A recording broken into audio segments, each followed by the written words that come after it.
CM Revanth Reddy మాజీ ముఖ్యమంత్రి కేసీఆర్ రాజకీయం కీలక మలుపు తీసుకుంది. కృష్ణా జిల్లాల విషయంలో మాజీ సీఎం కేసీఆర్ చేసిన ఆరోపణలపై రేవంత్ తీవ్రంగా స్పందించారు. కేసీఆర్ వ్యాఖ్యలను తప్పుబట్టారు. కొడంగల్ వేదికగా రేవంత్ రెడ్డి సవాల్ చేశారు. ఈ నెల 29 నుంచి అసెంబ్లీ ప్రారంభం అవుతున్న వేళ నీళ్ల, నిధుల, నియామకాల, సంక్షేమ పథకాల ఆప్షన్ మీదే ఏ అంశమైనా చర్చించేందుకు రెడీ అంటూ ఓపెన్గా సవాల్ చేశారు. సభా వేదికగా ముఖాముఖి తేల్చుకుందాం రమ్మంటూ సవాల్ విసిరారు. కేసీఆర్ సభకు వస్తే కృష్ణా జిల్లాలపైన చర్చ చేసి అన్ని అంశాలను ప్రస్తావిస్తామని రేవంత్ భావిస్తున్నారు. అటు కేసీఆర్ ప్రజల్లోకి వెళ్లే ముందు ఈ వ్యవహారానికి ముగింపు ఇవ్వాలనే ఆలోచనతో ఉన్నారు.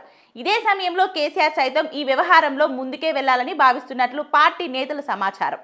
ఇక కృష్ణా జిల్లాల అంశంతో పొలిటికల్గా తిరిగి రాజకీయంగా యాక్టివ్ కావాలని, ప్రజల్లోకి వెళ్లాలనేది కేసీఆర్ వ్యూహం.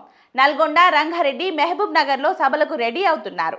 ఈ మీటింగ్లకు తాను స్వయంగా హాజరవుతున్నానని, ఇక నుంచి ఐఆమ్ ఆన్ ది ఫీల్డ్ అంటూ చెప్పుకొచ్చారు కేసీఆర్.